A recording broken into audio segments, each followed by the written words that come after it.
Welcome into the Paul Farrington Show. Paul joined by Robert Ziggy Ziegler at the University of Virginia. Producer Zack Bloomquist, the best executive producer in the game with a new camera, a much worse camera on him. We actually have a new angle as well here for producer Zack, Ziggy, and I to all be on camera today. Which, go ahead, Zack. Yeah, look at that. Look at that. Everyone's here. Everyone's here. Now, this is... By the way, if it annoys anybody else, because it's going to annoy me, that I'm on this side, and Ziggy should be on this. Ziggy should be on this side. I was told I have to speak into the camera, and now I got to move differently. If I move this way, I move the wrong way in the camera. Well, you don't move. This is what happens when you're on camera. Putting this at the start of the show guarantees that new viewers are going to be turned off. Yeah, essentially. So yeah, once again, I've somehow ordered the wrong product. I don't understand this. What you have when you're working with these cameras is you have video capture devices which help you to run your camera on the computer. And somehow I've ordered the wrong one 3 times. It's truly mind-boggling that this is continuing to happen. So this is why Zack has a regular webcam instead of our very expensive, nice camera that's just been sitting here for 3 weeks now. So this is all on me still, but we do have producer Zack on camera again, which is very nice. And Ziggy, I hope you're having we had a bunch of technical difficulties right before starting, but we're here now. And I think everyone's in a good mood. We got a little bit of NFL rule changes to discuss, some hot takes about the NFC North to discuss. Ziggy, we're going to play that flag football. We're going to play If anyone saw my initial Tush Push reaction video, at the end of it, I said that Ziggy wanted to share his Olympic flag football team and I'd react to it. And I told him it was a great idea when I actually thought it was a bad idea. And Ziggy came on and was like, you don't have to lie to me, Paul. You can tell me it's a bad idea. And it wasn't a direct lie, Ziggy. It was more of that I was in the middle of doing something and I said, yeah, great idea. Then thought about it. Thought maybe not a great idea, but now I genuinely have interest. So I'd love to hear your flag football team at the end of the show, if that's cool with you. Sure. Okay. Oh, great. You seemed adamant you would not say it right before the show started. So I'm very happy that you've turned here. That's very nice. So, with all this said, the biggest news in the NFL coming yesterday was that the Tush Push will be allowed for the 2025 season. It looked like it was screwed going into voting. And I actually just read, I think one of the funniest NFL articles I've read in a while is about the tempers flare as Eagles defend Tush Push in heated debate. Now, Ziggy, have you've read this article? Yes, I read this article. Some of the highlights of this, Zack, have you seen this article yet? It's true. It's hysterical. This is from the article. So Jeffrey Lurie, the owner of the Eagles, apparently gave a very passionate speech about why the Tush Push should still be in the league. And it says, towards the end of the speech that lasted close to an hour, Lurie made... An hour. Think about how long an hour is about the Tush Push. I talked for 13 minutes before changing topics in the reaction show. And I was like, I'm out. Like I'm out of Tush Push topics here. An hour. Lurie made an analogy telling the room that regardless of whether the play was banned, it was a win-win for the Eagles, adding that it was, quote, like a wet dream for a teenage boy to create a play that was so successful that the only way for it to be stopped was for it to be banned. And it sounds like after Lurie was finished, Executive Vice President of Football Operations Troy Vincent chastised the Eagles owner for the wet dream comment, specifically saying it in front of a room full of women who were also in the meeting. My next favorite part... For the record, after that remark, it says he still spoke for several more minutes. So somehow after an hour, he still had more to say. Yeah, so that happened. An hour passed when San Francisco 49ers owner Jed York asked Lurie, how much more shit do you need to say? Which I also think is genuinely hysterical. And apparently Jason Kelsey talked to the room, and Jerry Jones asked a few questions. The Bills owner, he was also a critic of the Tush Push, even though, and that's a one that I think people haven't talked about, is that the Bills voted against the Tush Push as well, even though they are the only other team with the success close to the Eagles rate and the number of attempts close to the Eagles rate. So Buffalo voted against it. Nonetheless, the Tush Push ultimately prevailed by 2 votes, and I think eventually it will be banned. I would be very surprised if it doesn't eventually get banned, but that's for another day. And the Eagles immediately started trolling everyone on social media with the what was it? It was push on with a picture of the Eagles versus the Packers from their game in Brazil. We're getting some like ridiculous conspiracy theories from our fans. That like the Packers were somehow put up to this by other owners in the NFL because the Packers are the only team without an owner or whatever. Oh, that makes sense. That's ridiculous. I think it makes sense. I think it completely makes sense. I think Roger Goodell Packers put up because it's the rule change they wanted. I think it makes sense for Roger Goodell watching the NFC Championship game saying this is horrible as Frankie Louvu's diving over the Eagles offensive line. If Roger Goodell wanted the play banned, the play would be banned. It's that simple. I'm not sure. I could see him going to Mark Murphy and the Packers saying, great job on the draft. Can you guys do us a little favor here? I can see it. But Ziggy, everyone heard my thoughts. I'm okay with the Tush Push sticking around for now. I will say, having the Eagles speak on it for an hour and hearing the hysterical responses of other owners kind of makes me think, and the Eagles put out a 26-minute highlight video on YouTube of the Tush Push, just rubbing it in people's faces again. That actually makes me anti-Tush Push, just to shut the Eagles up. It is so funny. But you see, I don't like the Eagles, though. So what's funny to the Eagles, to me, I'm like, screw these guys. I can still acknowledge it being hysterical, but it makes me less of an ally towards the Tush Push. In general, though, I'm fine with the rule. Where do you stand? Look, people are saying that the play should be banned because it's boring. The Eagles ran it on average twice a game. It's not that much more effective than a traditional quarterback sneak in like 4th and 1 situations. The QB sneak succeeded something like 85% of the time. The Tush Push is something like 92 or 93% of the time. Whatever. People are saying defenders can't push each other. That's not true. The NFL has been trying their hardest to prove that it's a safety risk, and their own medical advisors can't come up with any evidence that it is. People are saying that it's a false start every play and guys are lining up in the neutral zone. Well, then you should call that penalty. You shouldn't ban a play if refs aren't calling false starts when they're supposed to. I don't see a reason to get rid of this play. Yeah, the reason I believe is that people find it unstoppable. And people, if you're ignoring the Goodell theory, people don't like the Eagles. People can't stop the Eagles with it. So let's get rid of it. And you can make up all the excuses you want. That looks like rugby. Like who cares? You know, at the end of the day, it's a quarterback sneak. So I just cannot stop laughing at the thought of Jeffrey Lurie up there making this like impassioned speech for an hour, and Jed York's just leaning back, going like, "How much more of this shit do we need to listen to?"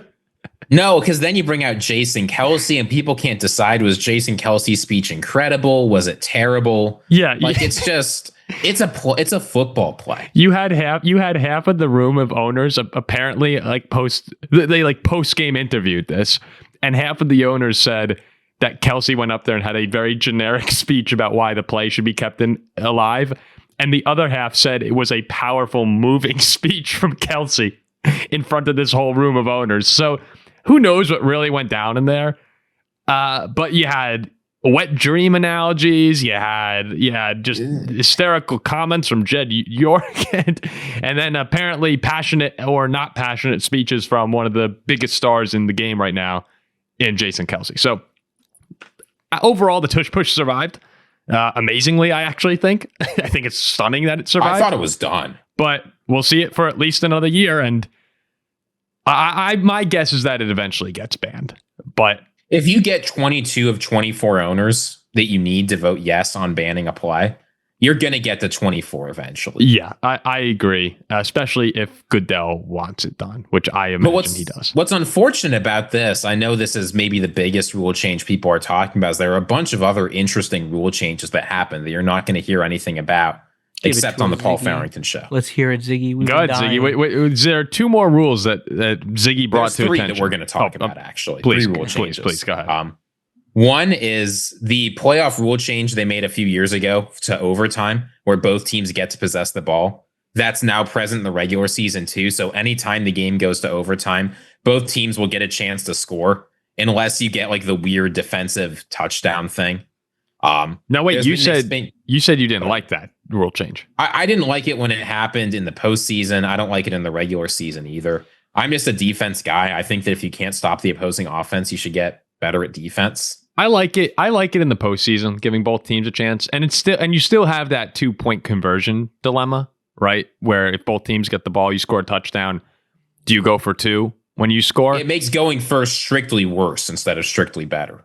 Yes, because I guess unless if you get the 2-point conversion, but even if you get the 2-point conversion, that's a benefit. Now the other team knows they need to get 2 points. Yeah. I don't mind giving both offenses the ball in overtime to start. In the regular season, though, it feels like I actually did not mind either. The you score a touchdown, you win, because the whole argument was get a stop, right? That's what you said. Get one stop, you get the ball, and now you have a huge advantage. You need a field goal and you win, or a touchdown if the first team gets a field goal. So I'm okay with this change, but personally, I would have left it alone. What was the other one? So, second rule change, there's been a change in what can be replay assisted. Now, coaches can challenge calls of hits on a defenseless player, face mask, horse collar tackle, tripping, and roughing the kicker. So if a referee calls it, you can't challenge a no call, but if a referee calls it as a coach, you can now throw a challenge flag and say that shouldn't have been a flag. That will be huge during the season. People might not be thinking huge. Oh, see, this is the thing: is the kind of evidence you need to overturn a penalty like that on replay review. I hate when they get into the replay booth for things like hitting on a defenseless player or face mask or horse collars, and you're like looking really closely, you're 10x zooming it. Is the hand gripping ever so slightly here? Does a finger go in there? Like, no. I think that it gets called on the field or it doesn't, and you move on. Wait, no. I understand that you're saying you don't like the rule, but I'm saying now that the rule is in play. No, I'm saying I don't like.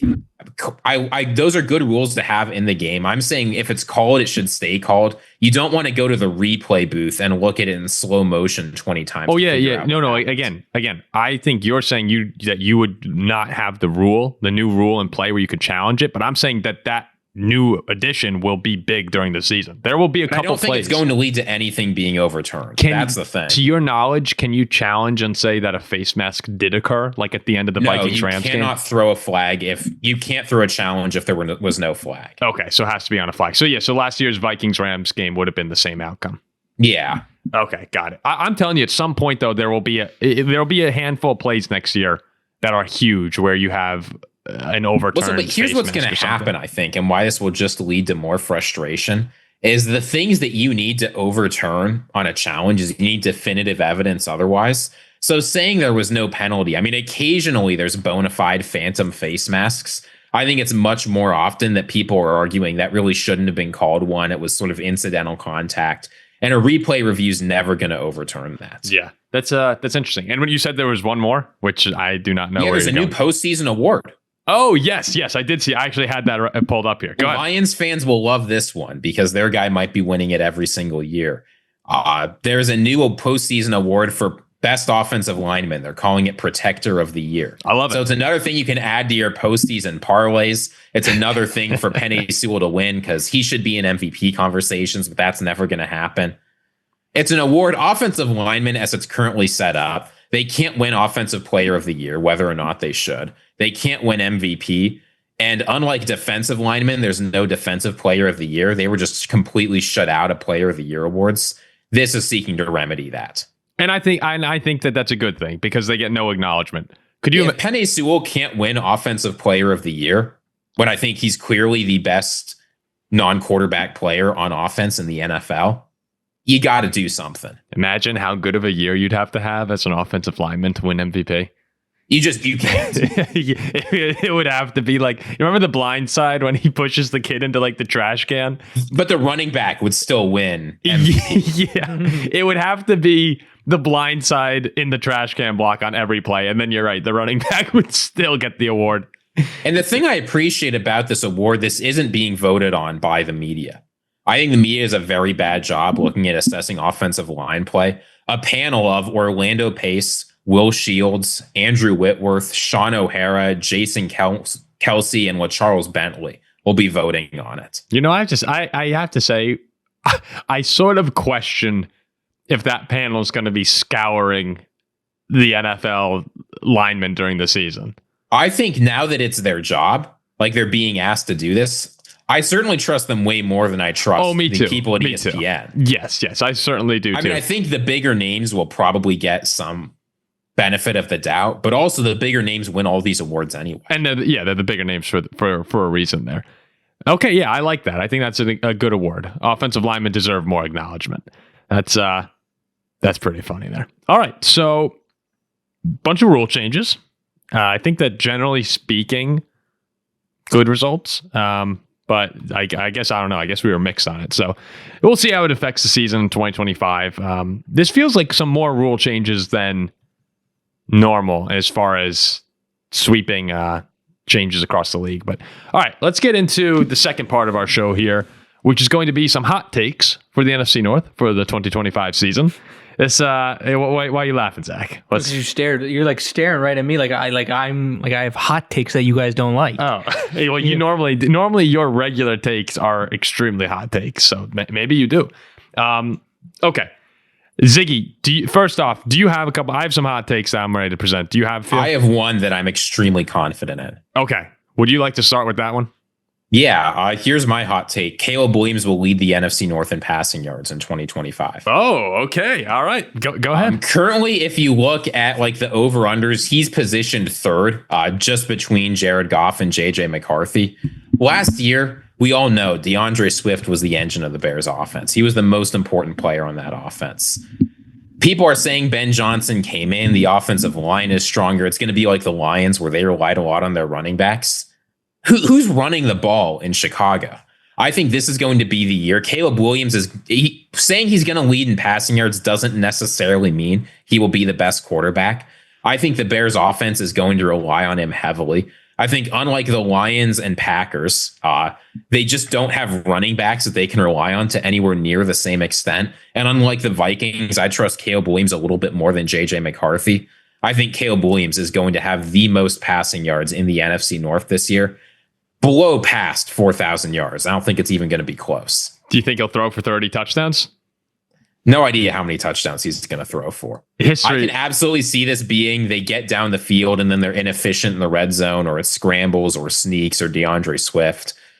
All I'm saying is I think Caleb Williams is going to be throwing the ball a lot. And I think he's good enough and the receivers are good enough. It might be a Jameis Winston season for all I know.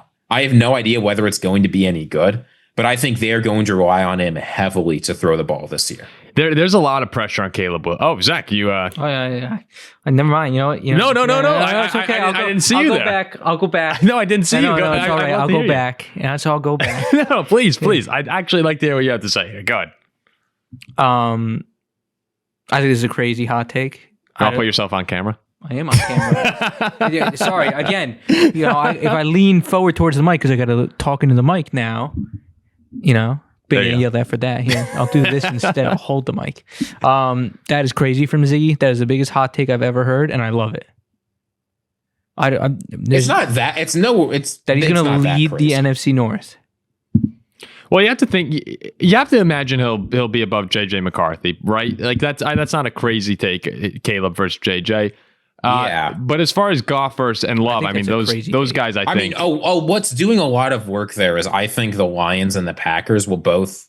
I mean, I don't think that's going to be as much reliance on Josh Jacobs for the Packers as it was last year, but I think the Lions are going to be running the ball a ton. That's what this team is built to do. I think with Ben Johnson gone, they're going to be a little bit less clever and even more hard-nosed. So I actually think Jordan Love is the only player I can really see competing with him for passing yards, assuming they're all healthy. I mean, Ziggy, to be fair, Jared Goff has thrown for 4,600 yards 2 years in a row. I think that I think he's going to be relied on less this year. I think the offensive identity for the Lions will change. Yeah, I'm just saying that's the guy. I know you said Jordan Love, but I'm predicting that Jared Goff's going to have 700 or 800 passing yards, and he usually has with the Lions next year. Okay. No, I mean, that's also kind of a hot take on the Lions right there. And Jordan Love, if you want to compare Caleb versus Jordan Love, the Packers run the football a lot with Josh Jacobs. Now, I think that that's going to change a bit as Jordan Love is healthier this year than he was last season. And they seem to be investing more in the passing attack as well with the Matthew Golden selection. But no, I mean, that's the thing. Everyone in the NFC North likes to run the football as well. So, and I think the Bears are going to be the ones that run it the least. And look, he threw for 3,600 yards last year, and whatever that offense was, I mean, it was a disaster. I think it's going to be a little bit different. And Ben Johnson's come out this offseason said, didn't he say, I want to throw the football a lot more? I thought it was a quote from him. And you see, he's been on that. I think he's trying to turn them slowly into what the Lions were. I think I should make a hot take. I think JJ McCarthy has more passing yards this year than Caleb. 100%. I mean, that's the if we're going over to the Vikings here for a second, and we could kind of build on Caleb and JJ.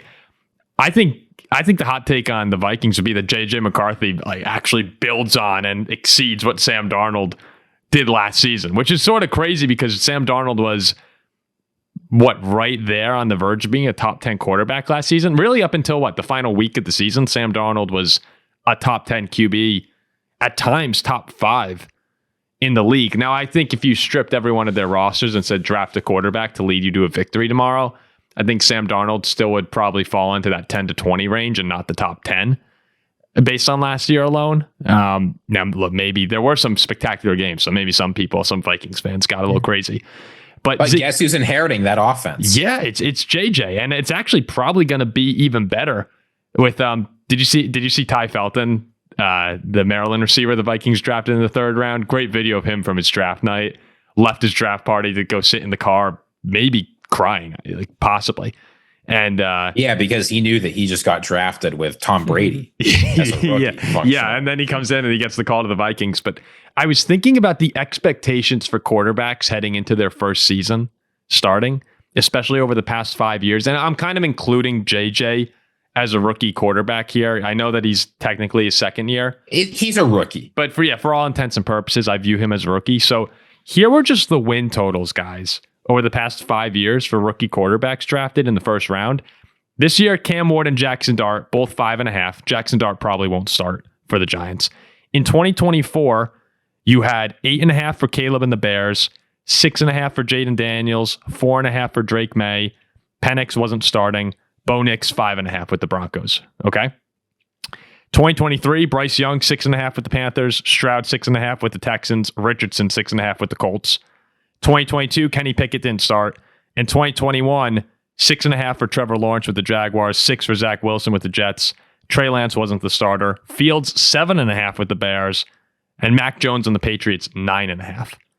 So the big ones there were Caleb, 8.5. Mac Jones, 9.5. This year, the Vikings and JJ McCarthy are 8.5. So there are lofty expectations. And I think of all those guys, of all those teams, the Vikings probably are the team with the furthest expectations amongst fans, where Vikings fans are actually sitting back saying, if he's good, we can make a run at the NFC Championship game. And I think 2021 Patriots fans felt the same. Yeah, that would be the one to compare it with. Because, that was Belichick and that defense was phenomenal. I mean, man, but when you think about the expectations JJ McCarthy has, outside of quarterback, again, most people in the league think the Vikings possibly have the best roster. Not like in the league. So for this guy coming in here, again, we haven't seen him take a snap in a regular season game. And this is what a lot of listeners have been getting on me as I've been getting more and more excited and gaslighting myself. It's slow down, Paul. We haven't seen a snap. But the expectations are there. And it's same thing for Caleb. The expectations are there for Caleb this year. And that's sort of what makes that Monday night opener in Chicago extremely enticing, is these two young quarterbacks who have a lot to prove and sky-high expectations are going to be going at it to open the season. I can't wait for that. So what's your take? My take is that JJ McCarthy builds on Sam Darnold. Like he is as good as Sam Darnold. Basically, he's taking my side, Ziggy. So your take is that JJ McCarthy wins 14 or more games next year. Not necessarily 14 or more games next year, but I think he is as effective as Darnold was. I don't think that the Vikings offense takes a step back next season. Yeah, I'm out. You're out on that? I'm a Vikings fan. It's my job to be a little bit on JJ McCarthy. But what you're asking from him, like you said, Sam Darnold almost every single week last year was a top 10 quarterback. The last couple of weeks, I think, have really colored people's perceptions of him, and for fair reason. but Sam Darnold played extremely well last year. Yeah, right. We're talking 4,300 yards, 35 touchdowns, 12 interceptions. He took a lot of sacks, but he also had some rushing yards and a pair of rushing touchdowns. Like, he had a very good year. JJ McCarthy would have to have one of the best rookie seasons in NFL history to keep the offense going at that level. And that's just not happening. Can you see him functioning at a level where they're good enough to be a real threat in the NFC, even if he's not having a Jaden Daniels level or a CJ Stroud season? By threat in the NFC, you mean a threat to win multiple playoff games? Yeah, I mean they're a NFC championship threat. Nope. Damn. Well, that's don't whatever you see in the regular season, don't buy it for a second. Oh, but you think they can have a very good regular season?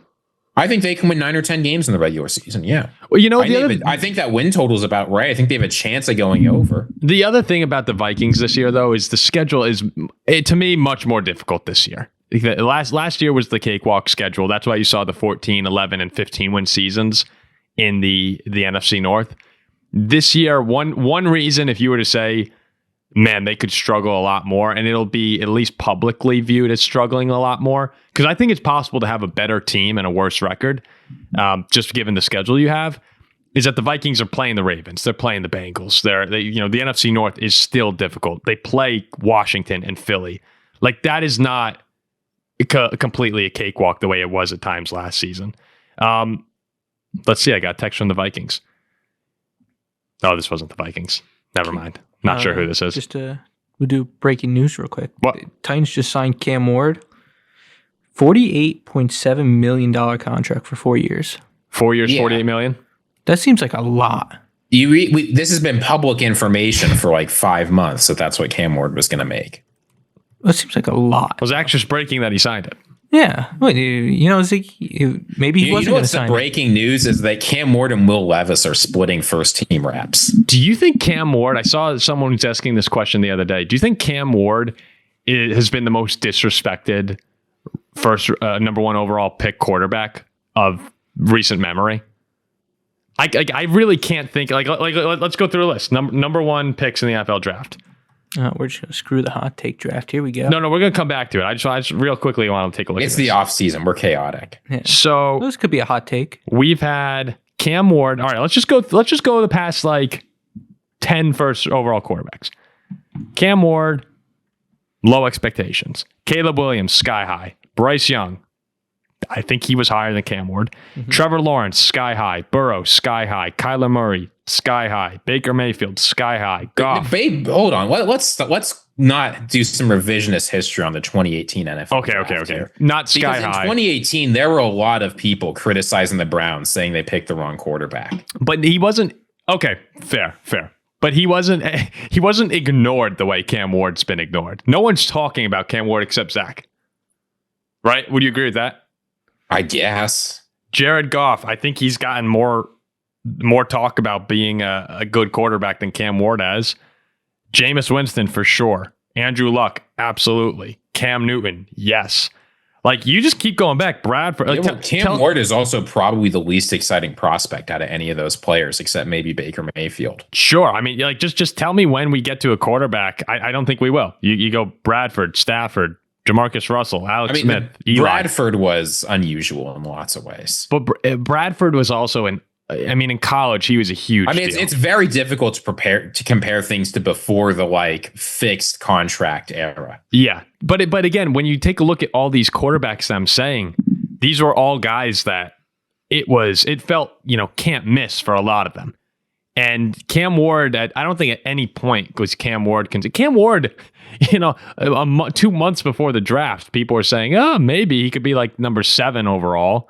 And then he skyrocketed at the end, as quarterbacks tend to do, and really firmly locked down that spot. But it has been, I think, a very quiet offseason for the number one overall pick in the draft. And I'm not saying that's a good thing. I think it's better to have the lower expectations. And you're in Nashville, which is a great, really fun city. But as far as media, it's not necessarily a media driver outside of country music. So I think that Cam Ward's in a nice spot where he's going to be able to kind of take his time next year and not have all the pressure in the world like Caleb did in Chicago.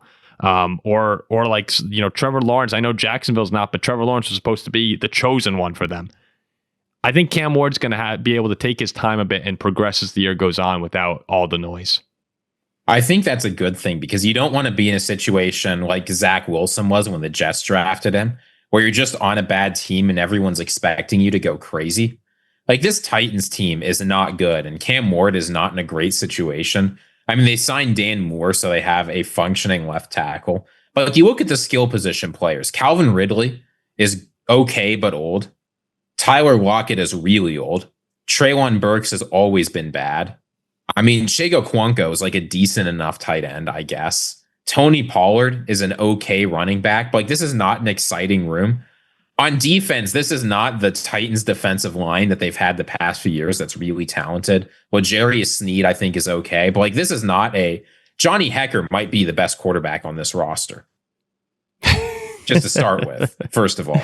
But I don't think this Titans team is all that talented. So I think it's good to not step into a situation. And you could easily imagine if there's a little more hype, people be saying, well, it's AFC South. It's not that strong a division. The Colts aren't that good. The Jaguars aren't that good. Maybe the Titans maybe the Titans can like win the division. So I think it's a good thing that you're getting a lot less attention here. Yeah. And it's a team that absolutely needs a refresh at quarterback right now. But I think it's good. They need to refresh it every year. Yeah, they really do need a refresh. It's not, last year Caleb came into a situation with the Bears that was just awesome for a rookie quarterback. This is not an ideal situation. But have you noticed that people seem to forget that everyone was talking about the Bears as an excellent offseason destination last year? Yeah. It feels like people are saying, well, he was drafted to the Bears year one. What could you expect from him? Oh, yeah. No, I was calling that it was a bad destination because he's going to lose his coach in the middle of the year. But that was the whole thing with JJ and Caleb, right? It was everyone would want to go to Minnesota or Chicago. I think most people viewed it as the Vikings 1 and the Bears 2. And then after that, it was, okay, New England, you don't really want to go there. Denver, you don't really want to go there, but you get Sean Unless Payton. you're Bo Nix. Unless you're Bo Nix. And who was the other one? Because Michael Penix wasn't good. No one had any idea about Atlanta. Oh, and Jane Daniels. And Washington was viewed as a bad spot as well. So people thought Washington was the worst, right? And that's the thing about what these quarterbacks can do. What the amazing ones can do is they can take the situations like CJ Stroud and the Texans and Jaden Daniels and the Commanders. A good quarterback comes in and makes a team good, even if it's a bad destination or a quote unquote bad situation. Yeah, I mean, you can go back and say, well, Calvin Ridley, he's had good seasons before. He can have another one. Van Jefferson was functional with the Rams. Tyler Lockett might have one more year left in him. Yeah. I kind of doubt that, but... Yeah, so a fun little side quest there. But I think Cam Ward, disrespected, again, might not be the right word, but just ignored feels like a proper one. That, ever since he's been drafted, it's, people are talking about Shedeur Sanders like crazy for good reason, because that was a crazy story. They're talking about Abdul Carter and the Giants asking Phil Simms and Lawrence Taylor for their jerseys, and Ashton Genty is leaving his stance in the backfield. They get rid of the Halloween stance he has. No one's talking Cam Ward, so we'll see what happens. I'll tell you what I can't wait for. I can't wait for Hard Knocks Bills offseason and the NFC East middle of the year. I have to be honest, I've never watched Hard Knocks. I haven't either. Oh yeah. But there's always funny stories that come out about it. It's NFC East Hard Knocks, right? Not AFC East. Correct, NFC East. Okay. I mean, Eagles, Cowboys, Commanders. There's a lot that you could see there. I think the best moment in the history of Hard Knocks has to be the Saquon Barkley, Joe Shane and Mara video. Yeah, it's like if he goes to the Eagles and he's great, I'm going to be really mad. Proceeds to go to the Eagles and win the Super Bowl, especially using hindsight. That's an iconic moment. I've got another NFC North hot take. If we're ready to return, let's return to our segment. I'm sorry about that. No, you're forgiven. All seriousness, I don't know if you'll think this is a hot take or not, but I don't think enough people are giving this guy respect. I think Jahmyr Gibbs is going to have an MVP caliber season next year. Oh, I like that. Overwhelmingly the best running back in the NFL. Like, not even, he was better than Saquon last year by a substantial margin, I think, as a player. And this got totally overlooked because he didn't get as much opportunity as Saquon did. He got, 100 fewer carries? This year, Jahmyr Gibbs is going to be unleashed. David Montgomery and the offense he had before is not going to hold him back from opportunity. And he's going to be clearly the best running back in the NFL. Yeah, I mean, what happens last year when I come on here saying how much I like Jahmyr Gibbs? It's oh, Paul, get off your knees, and I'm like, all right. I didn't say anything like that. That's the kind of stuff Jack says. Jack said that, but you absolutely defended him when I was going off about how much I like Jahmyr Gibbs. Wasn't going to get as much opportunity as some of the other top running backs in the league. I was right. I like your take that I think Jahmyr Gibbs is like he's totally set up for an explosion. I don't think we'll be looking at this saying he's clearly better than Saquon or Derrick Henry. He's an amazing running back. But I still think Saquon right now just feels like he's almost on another level. Jahmyr Gibbs will be the fantasy RB1. What was 50 his or more points yards per attempt? Jahmyr Gibbs had 5.6, Saquon had 5.8.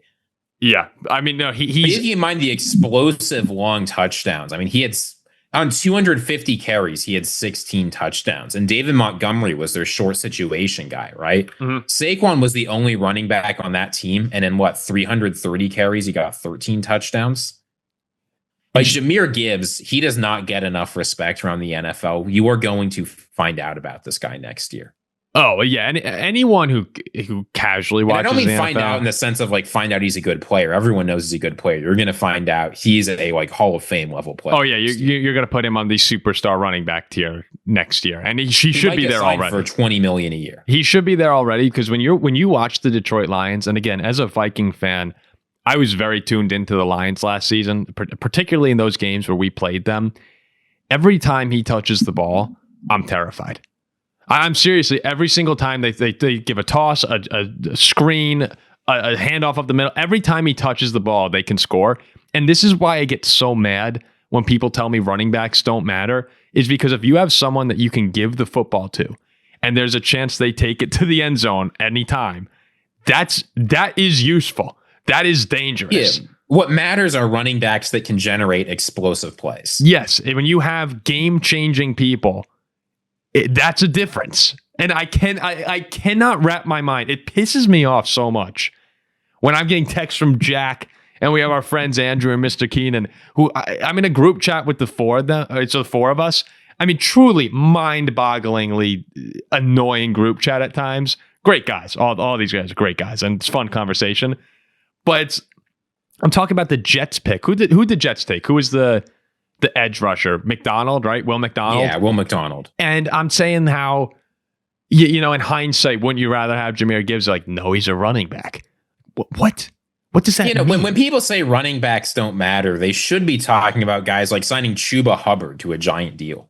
Like, is Chuba Hubbard really that much better than a rookie running back or a guy near the bottom? No, because he doesn't do the things these guys at the top do. There are right now game-changing running backs. I'm just going down the list right here of the top rushers last year. Just tell me yes or no, Ziggy.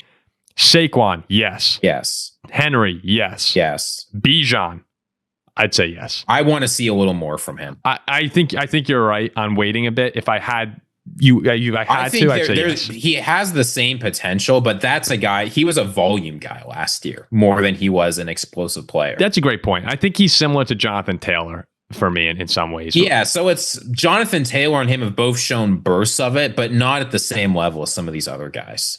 Gibbs, yes. And then I think, Josh Jacobs, again, amazing, but I would say closer to volume.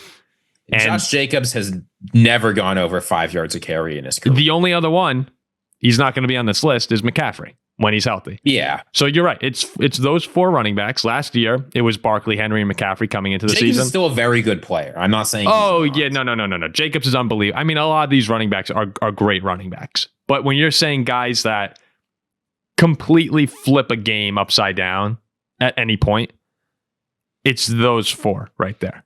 And McCaffrey, unfortunately, just hasn't been able to be healthy. But Jahmyr Gibbs, if he was the sole running back in Detroit, he would probably be the number one overall fantasy pick next year. He still should be. No. He will be RB1 next year. Who's going to go? Is Barkley going to go number one? Yes. Yeah. It'll go Saquon. Never, ever chase RB1.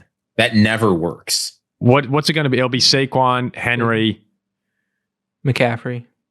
You think McCaffrey goes 3? I'm wondering if, like, in PPR, I think you could be seeing Ja'Marr Chase and Justin Jefferson up there. Bijan's another guy people are talking about as RB1.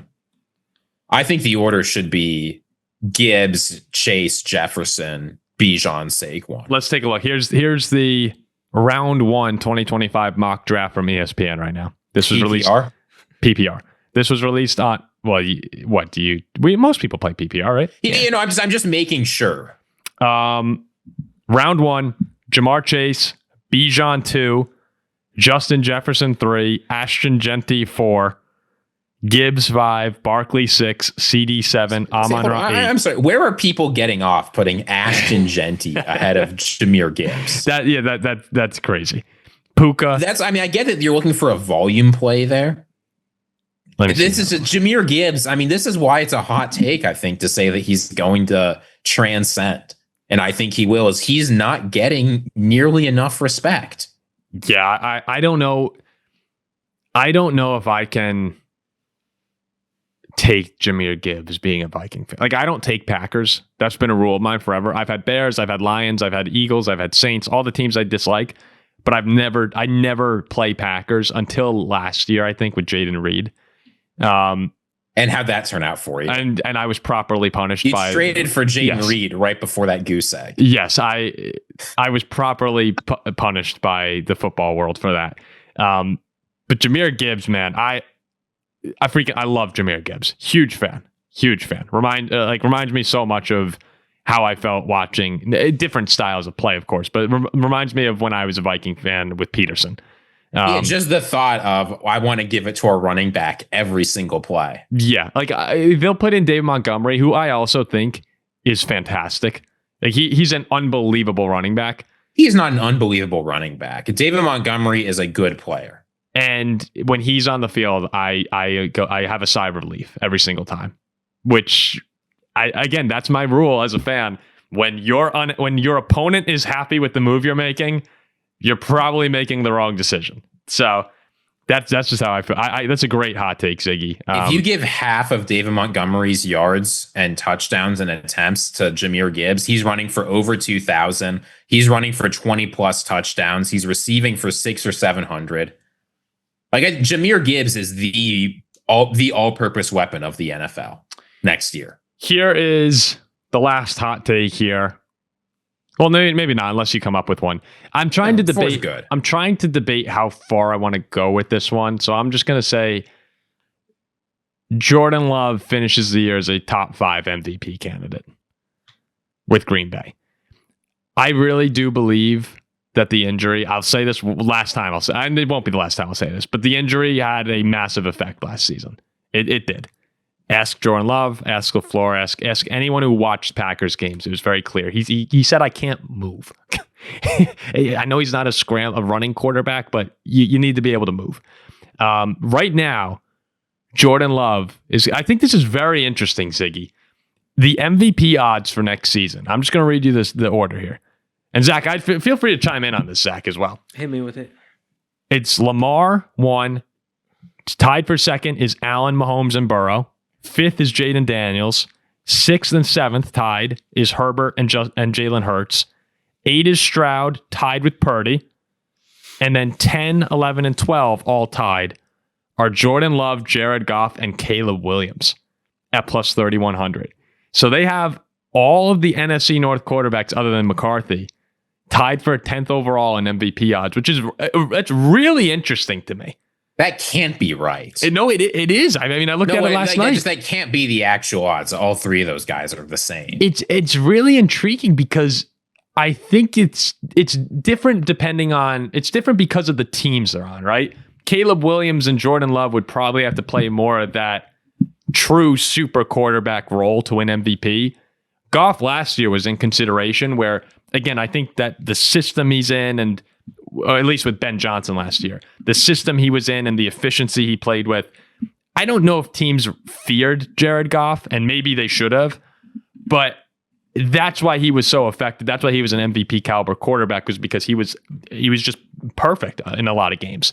Love and Williams, I think they would look very different as MVPs where they would look the way Love did to end his rookie season or his first year starting with the 10 games in a row where he was on fire. And I wouldn't have them at equal odds. I would probably have Love and Goff you could talk me into. I'm just shocked Caleb's in that conversation. I mean, if Caleb elevates the Bears and they win the division, I just think Caleb Williams, I think, has lower standards to get there than those guys do. To me, having Love and Williams at the same odds is saying that you kind of think there's a good chance the Bears win the North. Yeah, that's why I find it very puzzling.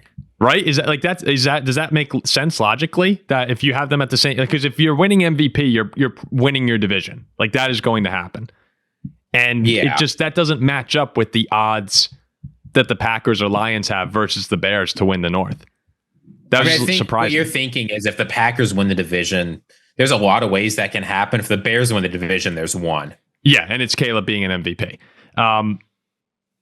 And the Lions will need to take a step back regardless here. But just to bounce back for a second on Love, I do think that there's a good chance, given the investment that they've made in receiver with Golden, short up the offensive line, him getting healthier, with all of that. And I think they're going to pass the ball more than they did last year, where they really became a run-first team with Josh Jacobs. I think that they'll run a lot, but I think they're going to even that out a little bit more. A lot of that was probably because Love was not playing like himself. And, this is kind of interesting to think about here, but I was looking, it's been since 2018 that the best quarterback in the NFC North did not win the division. If you go back, the last 2 years, it was Goff, who I think has been the best QB. Cousins in 2022 was awesome when the Vikings went 13-4. And then it was Rodgers. Leading up to the Mitch Trubisky year where the Bears had that unbelievable. Yeah, that was just crazy. Season. So, in the NFC North, and like most divisions, the best quarterback usually wins the division. So I think Love is going to have a nice bounce back. That's why I did have the Packers winning the division last time we did this. Need to give a little more thought, but I think Love's in a really good spot here to have a pretty strong bounce back. And I think he's quite underrated coming into this year, whereas last year, the expectations were maybe a little too high. Couple of things, because I'm not convinced. One is Minnesota Vikings legend Sean Mannion is now in charge of the quarterback room there. So I definitely expect to see some subversive activity. Dude. But more seriously, it's just hard for me to get behind saying a guy is going to be an MVP candidate at quarterback when you've got the quarterbacks coach coming out and saying, we need to work on the fundamentals. We need to work on our progressions. We need to work on our feet. We need to work on our timing. The fundamentals are what really need work here. And like, that's what he's come out and said, right? In interviews, he said that the thing they're going to be working with Jordan Love on is fundamentals. Like, great. Maybe that'll make him a better quarterback. I sort of hope it doesn't, but I think there's a chance it will. You're not hearing people come out and say, Jordan Love, that guy, he needs to learn the fundamentals of playing quarterback. Patrick Mahomes, he really needs to learn the fundamentals of playing quarterback. Like, the guys who are the best at the position can spend their time working on the extra stuff. Well, right before Josh Allen took off, wasn't that the exact comment about Josh Allen? He needs to learn the fundamentals. Yeah. And he learned. I think Josh Allen was a very different type of player than Jordan Love. Josh Allen had never gotten any decent coaching in his entire life. Yeah, I'm just saying that the fundamental. Also, most of the times when you hear that, they don't turn out like Josh Allen. No, they normally don't. But I also think in most cases the basis that you're starting on, the base you're starting on, is not at the level of Jordan Love. Like, the floor is usually quite low for those players. And I think Jordan Love, last season, I really think that went about as poorly as it could for him. Other than tearing his ACL in week 1, I think that was about the floor for Jordan Love last season. Yeah, I think that's right. Would you agree? Like coming into the year, we had these Super Bowl hopes for the Packers fans. And I mean, it was bad. Like, they won 11 games, but still, it was not anything like what they dreamed it would be. So I think that even if he improves a little bit, which I expect him to, being healthy, like, the Packers should be really good. And if the Packers win the North, then he'll at least be getting some looks. So we'll have to see. Again, what's cool about the NFC North is that all these teams are so good around the quarterback position that whichever QB plays the best is probably in great shape to win. Like, you know what I mean? There's no situation here where if one of the quarterbacks plays well, the rest of the defense sucks or the offensive line sucks. Like, they're all loaded teams, and that should be fun. What's so funny, Producer Zack? You got. As I love Paul's hot take is the team with the best quarterback will probably win the division. No, that wasn't the take. That was just something I said. I said that I think Jordan Love will end the season in the top 5 MVP. That was the take. Fair. That's a fair take. No. Yeah. No. It's not true, but yeah. So, all right, let's close up the show here with Ziggy. Go ahead. Let's hear this Olympic team. Do you have it? There's 2 things. I do have my roster here. One thing I want to say is, you know how the Packers weren't recruited to propose that tush push ban? How? Enemy of the show, Mike Florio, reported that they were. So everything that man says is like totally fake. So Mike Florio would never come on this show if he heard what you said. But if Mike Florio came on the show, I feel like you and him would have a nice discussion. That'd be friendly. I feel like Mike Florio and I are not as different as I like to pretend.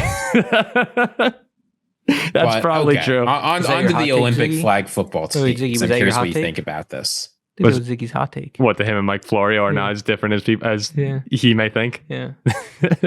It's interesting to think how you can have a propositional attitude like that, right? Like, I'm not as different from Mike Florio as I think I am. You know, when you say the words, it's like semantically it sort of makes sense, but you might wonder what the actual content of that attitude is. I'm really not sure what the content. Well, is. and I'm going to try not to go way off on a tangent here, but it's funny when you think about comparing people and eras of people. Like, obviously now in today's world, we're not throwing gladiators in a ring and watching people kill themselves. Like, I'm serious. Like in the Coliseum. Well, that's not what you do in the Gladiator. You kill your opponent. Sure, you kill your. Okay, I'm sorry. Then I kill them. I mean, fight each other to the death. Yes, but in some ways, like, you know, when you're watching football and these guys are running at each other with helmets on, it's much more. It's much safer, and it's a watered down version by far of that. But these guys are still I mean, guys get carted off the field, and like they're horrible injuries all the time. Fans love watching big hits. So, and that's the thing. It's like you think about the old world versus where we are now, and it's different in better ways. But there's still that same connection where it's we're watching guys go out there and just beat the shit out of each other in a different form. And if you're interested, you can crack open Augustine's Confessions, Book 6. He talks about extensively where this desire comes from. No, I mean, I actually, as a football fan, at times, I can sort of struggle with you hear Calvin Johnson talk about not being able to get out of bed in the morning. And that's like, I love watching football, but at times I'm like, man, is this the right thing to be doing? I don't know. I think you can make a kind of companions and guilt argument that if watching football was morally impermissible, then a whole bunch of other things are morally impermissible too. Yeah, I would agree. Ziggy was speechless right there. He couldn't believe we're talking about philosophy with football. No, it's good, but no, I mean, if I ever stop doing this show, I'm probably going to stop watching football immediately. It's interesting, but again, also gladiators weren't paid multi-millions of dollars and have the. They actually sometimes they got pretty good money. Maybe again, but Confessions Book 6. Crack it open. Augustine will prove to you that watching football isn't morally. Do you know in the gladiators? Like, I didn't know this till recently, but like sometimes they didn't die. I didn't know the king or whoever it was like gave the thumbs up or thumbs down, and if the whole crowd gave the thumbs up, beheaded. Yeah, insane. If they gave the thumbs up. I thought thumbs down was was died. Yeah, sorry, thumbs down was dead.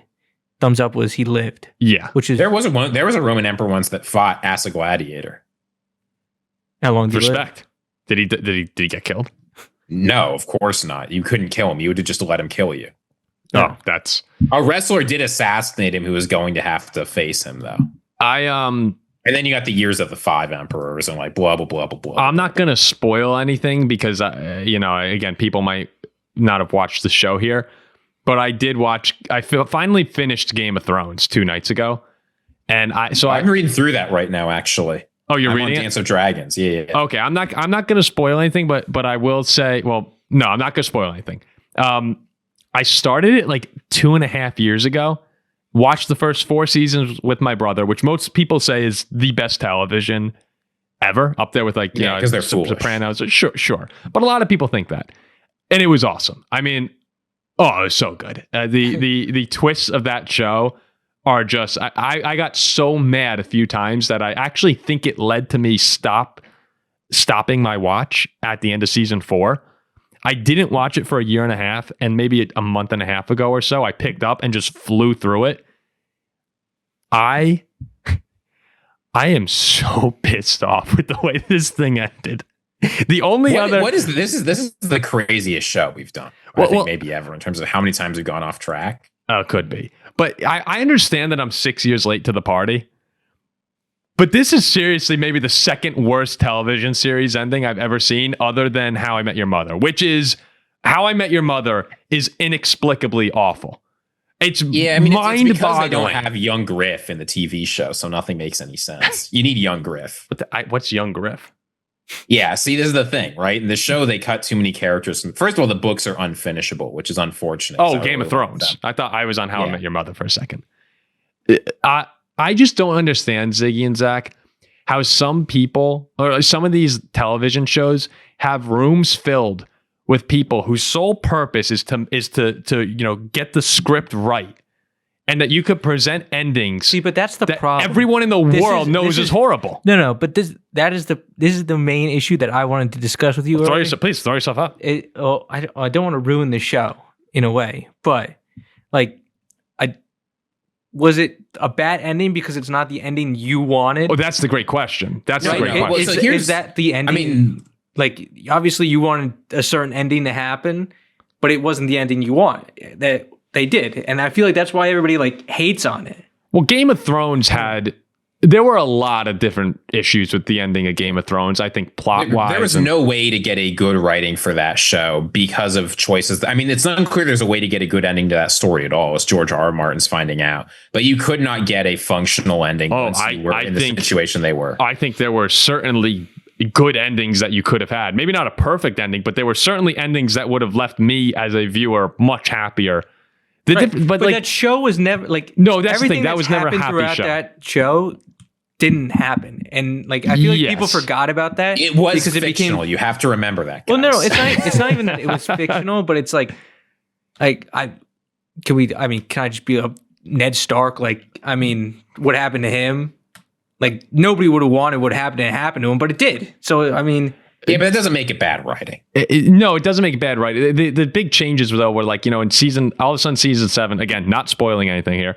In season 7, when you have traveling from... How are we running a Game of Thrones segment in the year 2025? Traveling from Winterfell down to King's Landing would take an entire season in the early days of the show. And then all of a sudden, season 7, season 8, it's like a cut scene, and they're there. And it was things like that. Wait until you read the books. It's so much worse. Is it? Okay. So George R.R. Martin is really bad with numbers. They got dragons. So the dragons were really cool. But have you ever seen Babylon 5? No, I haven't. The Babylon 5 science fiction show, as you might guess, is a popular sort of space drama. One of their writers, I can't remember who it was, or maybe it was the creator, said something pretty good. He said, every spaceship we've got travels at the speed of plot. It was that's how it is when you're writing stuff. It was funny because when the show ended, I finished watching it at 1:15 in the morning, maybe, and immediately texting the group chat. I immediately start texting people and calling. I talked to my brother. I called my brother, who was still up, and at 2 a.m. because I'm just complaining about different things, and this was 6 years ago for him, and he's just he's like, dude, it's 2 a.m. I gotta go to bed, but I'm happy to talk with you about it tomorrow. And the whole next day I was just talking to different people saying how pissed I was, and they were like, yeah, I get it. That was us. Final question about this thing though that I wanted to ask the two of you guys, and it goes back to what we were saying a second ago, particularly I think with How I Met Your Mother. When you How I Met Your Mother. They had never seen it, by the way. No, you won't need to know. They had the ending determined when they first started the show. They were planners, or they were plotters, not planners. Yes, they actually filmed the ending in season 1 or season 2, I believe. So what I'm asking you guys is, if you're going through the course of a show, How I Met Your Mother was 9 seasons. When you get to season 7, season 8, and you can see that the audience really wants a different end, that everyone wants a different ending and would be happier with it, but in your like in your mind, you have that story completed this way. Do you think that it's better to stick to the one you had, even though you know it could ruin the reputation of a show? I think How I Met Your Mother's reputation as a show has taken a huge hit from its ending. And same with Game of Thrones, when you can always just divert that original path and end it the way people want. Well, so I don't think that's how writers think about it. I think writers have confidence in their artistic vision. And if you don't have confidence in your vision over like what the general public thinks, you can never make anything good. Yes, but there comes a point, I think, with certain shows where it's so stupid your decision. You could be the most confident person in the world, and you could sit back and say How I Met Your Mother. You're like, oh yeah, people aren't going to like this. Like this is not going to go over well. It's like you know what I mean. If you have confidence in your vision, you think you'll be redeemed by history or something, or maybe you're just done. Yeah, sometimes people get tired. You work on a project for 10 years, you're ready to be done. Yeah. I think we just live in a world where everybody wants a happy ending. The happy end? Yeah, I love the happy ending. Everybody just wants a happy ending. And really good shows that don't have happy ending, for some reason, one episode just destroys everything. And that's what it did to you, Paul. It destroyed everything. Yeah, we'll run the Game of Thrones episode later where there will be massive spoilers and discussion. We'll do a live stream about it. I've got a lot to say about it. Don't worry. Yeah, we'll bring on Vince. Have you ever read Plato's Republic? Oh, yeah. The way that you're reacting to this fiction, I think you'll remember what Plato says at the end, sort of his skepticism about fiction more generally. Oh, yeah. And why he endorses censorship. Stuff like this is why. I feel like this is... you're not a member of the Guardian class. You don't know the Golden Soul like I do, so you wouldn't understand. This is like our... us moving into the Bill Simmons, wants to talk about movies, Ringer podcast. Hey, look, if you ever want to talk about like Stalker, or I'm always down to talk about movies, but we first need to talk about flag football. Oh yeah, yeah. Sorry, Grassi's a big Godzilla fan. Apparently, that could be dangerous for our July. So are you telling me? Hold on, because I've got. If anyone's still watching at this point, if Tom Grassi wants to come on our show, I'd be willing to give him my Godzilla box set. Wait, how long you had that? I know I've seen that before, but. It's got every Showa Air Godzilla film. Are you serious? One. Yeah. Oh, that's awesome. The book we got, it's got like big art and stuff. It's a great. I love this thing. It's a big Godzilla podcast here. If you haven't watched it, anyone still listening right now, if you haven't watched Godzilla -1, you go watch it. I know that Godzilla movies are typically pretty silly now. But that one sticks to like the post-war drama. It's just a good movie. That and the original. It's the second best Godzilla movie. After the original, yeah. No. What? The original's the third best. What's number one? Shin? Godzilla versus Hedorah. Oh, Are you laughing at that take? I just did not see that coming. Godzilla versus Hedorah is far and away the most interesting Godzilla film. They're the sludge monster. For those who aren't aware, pollution with the psychedelics and it like sucks up pollution. It flies around. Okay, so the Olympic team. So many people, I've seen people talking about this without actually understanding the format. Here's how the Olympic team is set up. You get 10 players. It's 5-on-5. There's no snapping the ball. There's no center or anything like that. Pass rushers get to start 7 yards away from the quarterback and then they can go. And the NFL's rule is that you can only have one player from each team. No NFL team can have two players. Now, AJ Brown has already said he doesn't want to do it. He'll sit out. But no other player, as I understand it, has declared themselves ineligible. So when I'm making this list, I'm also making a list for the 2028 Olympics. So like Tyreek Hill, for instance, is not on this list because I think he's going to be too old by the time the Olympics roll around. I don't think he's going to be the best player anymore. Well, do you think he's just not going to be in football? Or do you think he's I think that there will be, whether he's in football or not, I think there will be better options than 34-year-old Tyreek Hill. Oh, well, I don't think Tyreek Hill will be playing in 4 years. No, 3 years. He won't be. But I think he might be on the Olympics. Whether or not he will be, there will be better options. Okay, so who you've got here? You want to start on offense or defense? So you can have an offense, and it's not just 5 guys. You get 10 players. 10 players. Let's start on. Now, players can play both sides. I've got a couple players I could envision playing both sides here. Travis Hunter. 100%. Let's hear defense. So defense, we're starting out. There's 2 positions on offense and there's 2 positions on defense. On offense, there's like quarterback and then running back, wide receiver. On defense, there's pass rusher and secondary. And what your secondary? How many do you have how many pass rushers do you have? You can take as many as you want, but given that they get 3 or 4 receivers, you probably don't want too many. Okay. Right? Like if you have 4 guys run at the quarterback of your 5-man defense, like good luck, right? Okay. So let's hear it. So among the defensive backs, Zach's already spoiled one. Zach looks totally uninterested, by the way. He's just like checked out of this segment. I actually feel like he's more interested than he's been all show. I'm in it. You got one player right. I think you have to put in Travis Hunter. I think the fact that he can play both sides is good. He's an athletic monster. I think many people, when they look at, they're not considering in flag football, like speed and athleticism is more important than brute strength. Obviously, you don't want weaklings, but you want athletic freaks. I think Travis Hunter can come and he can play offense for you. He can play defense. I think he'll be a great cornerback. He's the ultimate. He's an easy player to play. He might be the number one option. Yeah, and who else are you bringing from the Jaguars? I mean, no disrespect to the Jaguars, but like, who else are you bringing? No one. Well, Brian Thomas, but Travis Hunter. The fact that I think you have a spoil of riches at wide receiver. I think that you much rather have the defensive back. So okay, who else we got? We're going to the Baltimore Ravens now, Paul. I bet you can imagine who this is going to be. You got to bring Kyle Hamilton. The thing I like about Kyle Hamilton, even though there's like a designated, you have a player who might specialize in pass rush or specialize in defensive back. He can do everything. He's so instinctual a player. Everybody talked about his 40 speed coming out in the NFL draft, but this is a guy who I think his game speed is one of the fastest in the NFL because he's so smart and so good at processing things. He's going to be a monster on my flag football team. Yeah, Kyle's going to be an Olympic. Kyle's going to be an Olympic gold medalist. No question. We're going to go add one more defensive back here. I think Derek Stingley.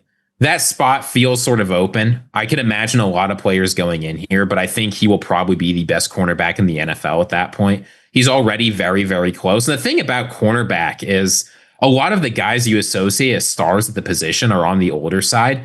This is true just on the defense in general, I think. Offense, there's some like better known names. Will Johnson Derek after his knee completely recovers and he's a perennial all-pro. Sure. But Derek Stingley is going in there, but I feel sort of weak about that. And who are the last 2? Is Aiden Hutchinson? Pass rusher, you need young athletic freaks. Aiden Hutchinson. Got to be Aiden. Aiden Hutchinson is not there. Aiden Hutchinson coming off a broken leg and 3 years older. I think Aiden Hutchinson's very, very good, but I think there's 2 obvious options here. One, no one can dispute this. Micah Parsons.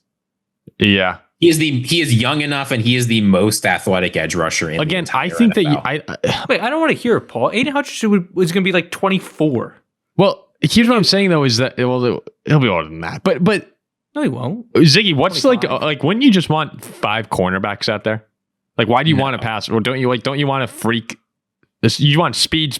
Like who cares how strong you are? Because they're a running back. So if you have just like 5 guys dropping deep, you need guys up front that can rush the quarterback and force throws because your receivers are eventually going to get open if you don't have someone going after. I'm saying like, why wouldn't you want Kyle Hamilton rushing as opposed to a actual defensive lineman? Because Micah Parsons is about as fast as cornerbacks. Sure. Okay. But if they're bringing out bigger guys as running backs to try and break through you, you need to have some bigger guys up front. Why would a running back be breaking through? What do you mean breaking through?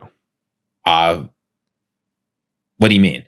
It's flag football. You try and get to their flags, but they just body you. Oh, I mean, I guess that could happen. Like if they just run directly at you and into you. I mean, now we're talking some injuries. Now I do not want Justin Jefferson playing in the Olympics. Well, that's too bad because Justin Jefferson's on the team. Yeah, I know. Also, Micah Parsons' 40 time is in the 4-3. No. Micah Parsons is a bad example, but I meant it makes sense. All right, who else? We're not bringing out. And then the last one, we got to go to the Green Bay Packers for this. We're bringing Edgerrin Cooper. Okay. Yeah, that's a good team. He's so fast. He's unbelievably quick. And I think that he's going to establish himself as a star next year. You will not see his name on any other flag football lists. I think he's going to be on the team. All right. And how about the offense? We got Justin Jefferson. Let's start with quarterback. We may or may not have Justin Jefferson. At quarterback, I think there's an easy choice here. Lamar Jackson, unfortunately, we've already gone to the Ravens, and also he'll be in his 30s. Jaden Daniels, I think, is the clear pick at quarterback. Wow. For this flag football team. Yeah, it might still be Lamar, but okay. Jaden Daniels is getting the nod because he's 5 years younger in no small part. Yeah. And I really want Kyle Hamilton. Yeah, okay. Okay. Jaden Daniels, who else? Now, Lamar is number 2. I think those are sort of the two options. We'll see who's better. Can I guess the rest of the team? Sure. Jahmyr Gibbs. Yeah, that has to be a lock. After our discussion, Jamar Chase. Yep. Jefferson. Yep. And the last one's the hard spot. It's a flex player. Yeah, wait, hold on. And one more receiver here. It could be a receiver, could be a running back. Could be a tight end, right? I think you're crazy. Like I've seen Brock Bowers. I think that's a crazy player. Wait, hold on. Last one. Saquon will be older at this point. Could be Bijan, but I haven't seen this player talked about much, which I find sort of puzzling. Hold on. Let's think a little bit. Just to tell you the teams you can't pull from. You can't pull from the Commanders, Lions, Bengals, Vikings, Jaguars, Ravens, Texans, Cowboys, or Packers. Etienne. It's not Etienne, though. He got a lot of consideration. Oh, man. Etienne is so fat. I think you spoiled it before. Xavier Worthy? It's Xavier Worthy. Okay. He's a little bit faster. I mean, at a certain point, like, he's not just a vertical line guy. He's got unbelievable explosiveness. And Paul, you've talked about this a lot. He was on his way to establishing himself as an NFL star and then got hurt and then got arrested. Could you imagine, like, you're like some Chinese team and you line up against Jefferson, Jamar Chase, Jahmyr Gibbs, and Xavier Worthy? Well, like, so this is the thing is I've seen or you're some like, you know, you're like an Indian team. Like I don't even, you know, I'm not trying. Japan and Mexico are the two best flag football teams besides us. Sure, yeah. Imagine a Mexican or Japanese team lining up across from those guys. Well, so this is the thing is I've seen people saying like it's sort of disrespectful to our current flag football team because we've got all these people that sort of know the game and they've won a ton of medals and they win every international competition. Talk about these NFL guys. No disrespect to America's flag football team. But there's just no way that you're telling me they're better than Jaden Daniels, Jahmyr Gibbs, Xavier Worthy, there's Travis a reason why Hunter. they're playing flag football and not the actual game of football. and on top of that, like imagine there are guys who play like a lot for Team USA for basketball who, you know, do a good job and they compete all the time. When Steph Curry says, "I want to play on Team USA," that spot opens up. like it just happens. Is like better than them. Yeah. So it would be kind of fun watching the, I guess, All-American flag football team versus the NFL pro flag football team. The second best flag football team in the world is Japan's team. Their like star player is a public school teacher. I mean, it's just not what they like better than them, but like not by a ton. No, I mean, like we just don't they don't play football. Like that's Jamar Chase might be the greatest athlete in the world. No, and it's no disrespect to other countries. It's just saying I'm glad that the American team, despite not having any of our best like 10,000 football players, still dominates every international competition. All right, I think it's a good show. Weird show. Hey, we've hit some highs, we've hit some lows, and here we are.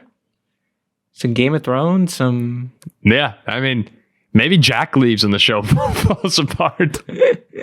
I think when any of us leave, the show falls apart, just in very different ways. Yeah, the balance gets disrupted. We have to make up for Jack's offbeat comments. Offbeat comments, yeah. Well, if you've enjoyed listening to this, please remember to like, comment, and subscribe to the channel. If you made it all the way to the end, let us know. If you actually made it to the end of this episode. If you made it to the end of the episode. There's no way a single person made it. No. If you made it to the end of the episode, comment. What should they comment? Comment, I made it to the end of the episode, and we'll give you a shout out. Boring. Comment peanut butter. What you want is a bunch of people commenting something random, and everyone's like, why are they commenting? Oh, that is pretty funny. Just without explanation, just like comment something Godzilla related. Just like put a Godzilla monster in there. Fine. Put a dragon in there. Dragon emoji. Name a dragon. How about that? Name a dragon. Yeah. I could be down with that. So if you made it to the end of the episode, name a dragon. Name your favorite dragon. Okay. It could be Puff the Magic Dragon. It could be whoever you want. I don't really know that. Do I know a lot of dragons? You know, Raya. Oh, I guess. You just finished Game of Thrones and you can't name any dragons. Well, no. I mean, I can name Drogon. Yeah. Hiccup. Who's Hiccup's dragons? What's his dragon? Toothless. Oh, Toothless. I can't wait. All right, you know what? Smog. Let's get off this before I start talking about how to train your dragon. All right, we will see you guys. Blue Eyes White Dragon, Yu-Gi-Oh, Slifer the Sky Dragon. Yeah, I mean, a lot of dragons. Thundermaw Hellkite. Is Rayquaza a dragon, Zach? Yes, he's a dragon. Rayquaza's a dragon. I guess Godzilla in a sense is a little dragony, but he's not he's a lizard. But we should do a dragon draft. There are some. Is there a consensus 1-1 in a dragon draft? I'm not sure. We'll have to figure it out. We're doing a dragon draft. Dragon Tales. All right. Well, we'll see you guys later.